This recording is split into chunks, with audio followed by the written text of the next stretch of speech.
It is the holiday of Toussaint here in Douarnenez, the very end of any pretense of summer.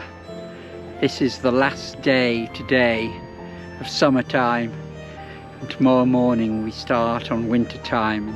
Everything will get colder and darker and more wintry, and that will be the last of the tourists gone.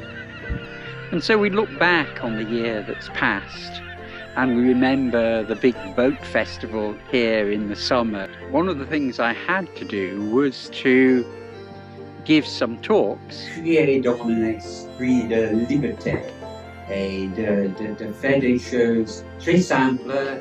A person called Steve Stone, who'd flown here all the way from America, wanted to be taken round the town and have the secrets of Douarnenez revealed to him. This video is the film that he made.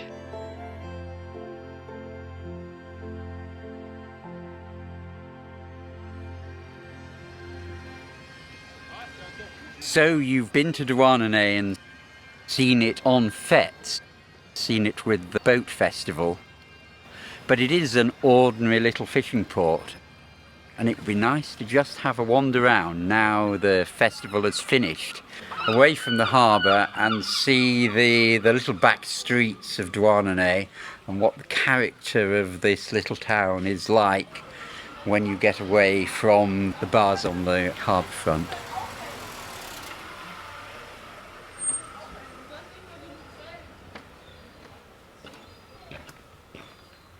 This is the fishing port area of Douarnenez, and as you can see, the little ruelle, as we would say, can get very narrow. No one would have owned cars. Back in the day, when everyone was working in the fishing industry, these are often, they had nets hanging from the buildings outside, and often these little streets were completely dark because they were drying the nets. This is one of the many churches in Douarnenez. Obviously, churches were very important to the people of a fishing port, living a dangerous life with the constant risk of being lost at sea. But in the town here we have a series of little churches hemmed in close among the houses, but these would have been vitally important to the people of the town and would have been a break. Going to church on Sundays was a break from your ordinary life of really relentless labour out on the fishing boats or in the canning factories.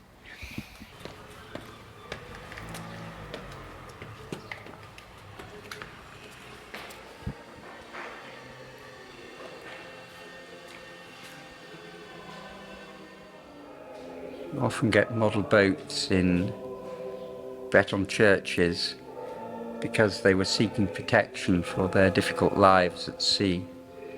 And this is of a Breton lugger from the early years of the 20th century.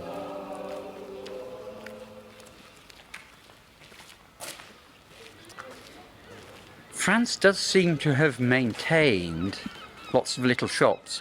In Douarnenez we have an artistic community, so we have a lot of shops selling art things as well, but there are lots of clothes shops and food shops as well, and it's not as if we don't have large supermarkets on the outskirts, but the French really love urban life. In fact, I feel that the greatest contribution the French have made to civilization is actually to create a form of urban life, and France is at its best in a small town like this. It is the quintessence of French life, strolling along a street like this, looking in the shops and stopping in little cafes. That's where France is at its best. Douarnenez is an old working town, but it is beginning to be discovered by artists, and this shop sells pop-up books. That's all it does. It is a shop where you can buy pop-ups.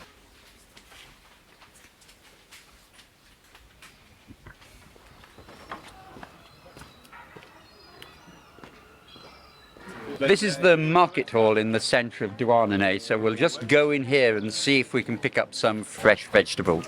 It's very common to buy fresh vegetables at the market in France. They have, of course, supermarkets too, but lots of particularly traditional French housewives always buy their vegetables at the market, because you will buy the fresh vegetables every day. That's very common. This is a very normal vegetable stand with a wide variety of vegetables, probably grown in the locality. What the shopkeepers, the stall holders really like is for you to have a detailed conversation about where all the vegetables came from and where they were grown, and are they special organic vegetables and things like that. That's the sort of thing. It's very much considered polite in France to hold up the whole of the rest of the queue of people while you have a detailed conversation about the provenance of the vegetables.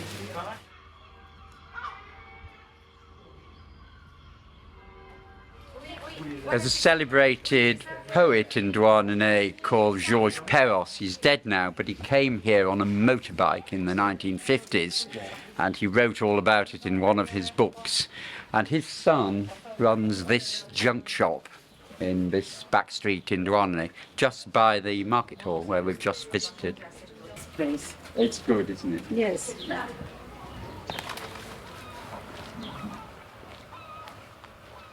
Typically, the buildings in Douarnenez are not houses, they're a commercial premises and then flats above, because people live in flats in French towns, and very often the fishermen lived in very tiny flats, so they'd actually spend a lot of their lives when they weren't in the bay in their little black tarred fishing boats with their brown sails in bistros.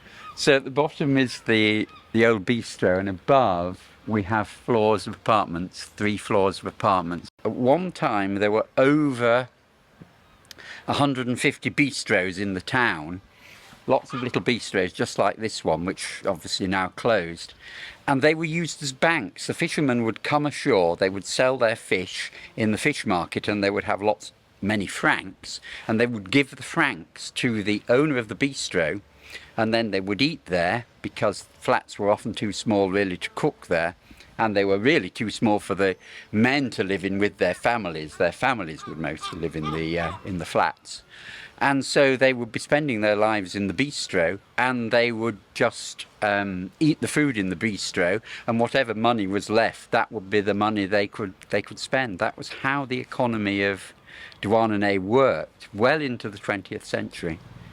Douarnenez may have lost its big fishing fleet, though it still has a fishing fleet, but it's maintained its tradition of maintaining boats, and it's full of wooden boat builders. That you can restore your trawler here, or you can restore your smaller boats. This Chantier Plein Mer is only one of many wooden boat builders that preserve the old traditions of maintaining wooden ships. Christophe here is very keen on using natural materials and doing things properly so they don't need lots of maintenance in the future. But he's not the only yard that would approach boats that way. Douarnenez, that's very much the spirit here of doing things properly. The bay is enclosed to the north by the Crozon Peninsula, and on the other side is the big port of Brest. And the hill on the Crozon Peninsula is Ménezombre, tallest hill in Brittany, which stands a staggering 1,000 feet above sea level. Brittany is not very mountainous.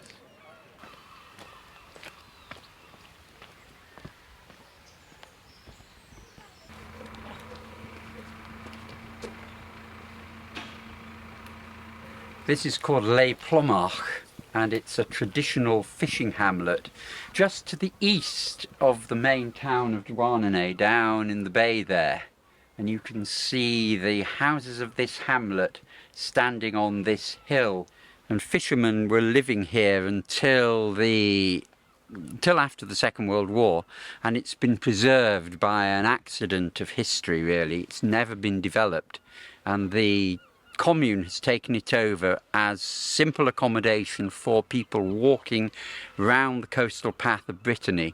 So some of the houses are lived in by wardens and people like that, and others you can stay in, and there's just very simple beds.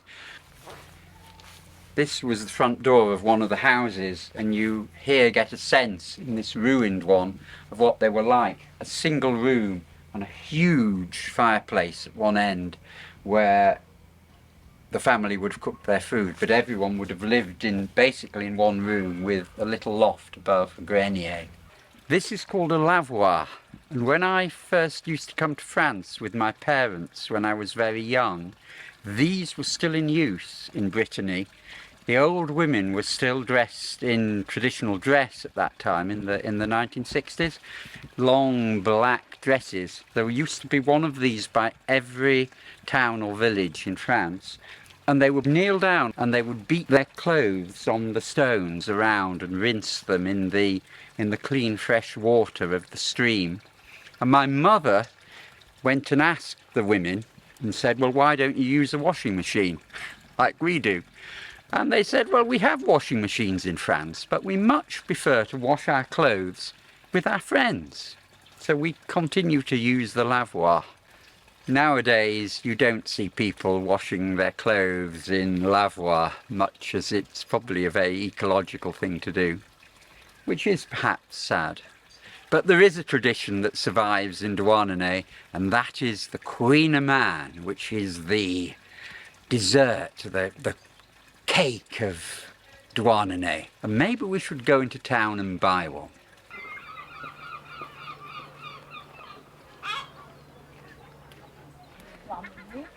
There are display panels all around the town because there is a sardine trail, which we're at the beginning of, and there is a picture of this bay full of black fishing luggers 120 years ago at the beginning of the 20th century.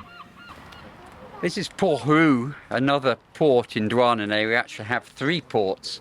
This was the old cargo port. This down here is a British pilot cutter, Bristol Channel pilot cutter that's come in for the fete.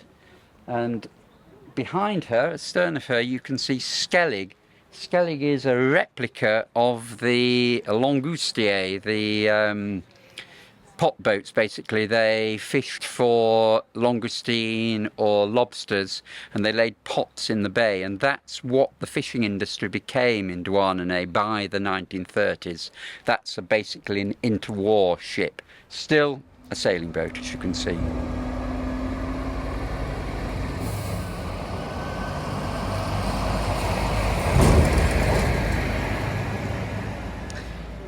It's strange when you move to a foreign country, as I did to live here in France, what you miss from the country of your country of origin. And in my case, it was fish and chips. In Britain, there are fish and chip places, we call them takeaways, everywhere, and you go and you buy fish and chips and they're wrapped in paper and you take them outside and you eat them in the rain. It's what we do. And this I would often do on the way back from working on the boat. It's late at night, you want just to eat something, you don't want to cook, and you go and get some fish and chips. I found I've really missed that here in Douarnenez.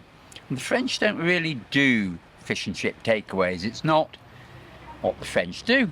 But then suddenly, someone opened one here in Douarnenez. Just over there is a little cabin and they serve fish and chips during the summer.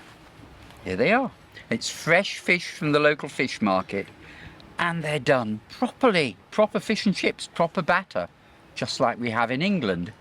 But the one problem was that they don't seem to have the concept of salt and vinegar with their fish and chips. So when I went there the first time, I said, well, these are excellent fish and chips, but you're missing the malt vinegar.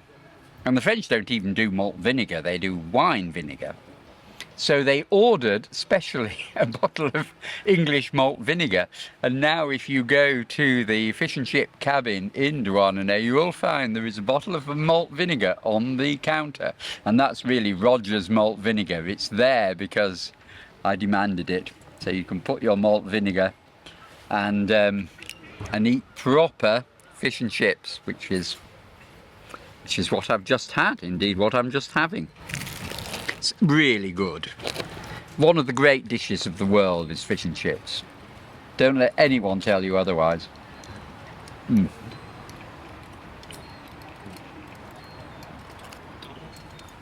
Here they serve it with beer. You can buy beer as well,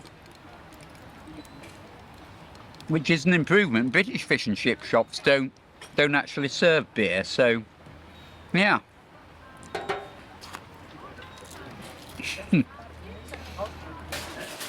S'il vous plaît, madame, est-ce qu'on pouvait acheter un demi-queen-man? Oui, bien sûr. Voilà. Ah, très bien. This is the classic Douarnenez, what do you call it, pudding? It's made with butter and flour and butter and sugar and butter and salt and butter and eggs, I think. An extra butter just to be certain it's got enough butter in. Breton cuisine chiefly involves butter. So here it is, the véritable Queen Amand de Douarnenez. Oh, delicate, yeah.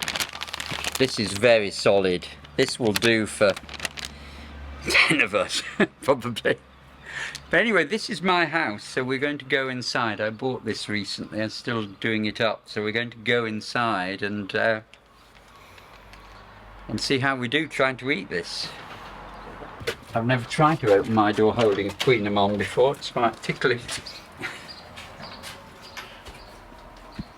Come in. This house needs a lot of work done on it, and I've been here already 2 years and we're still doing work. But let's go upstairs. It's cooked in an oven. It caramelizes. Yeah. So you get this lovely taste of caramel from the butter. There we are.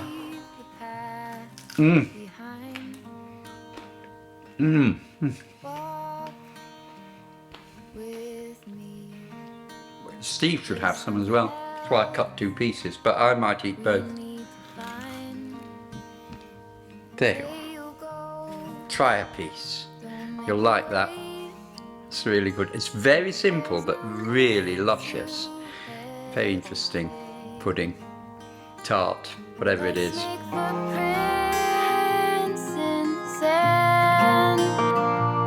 Let's make miracles.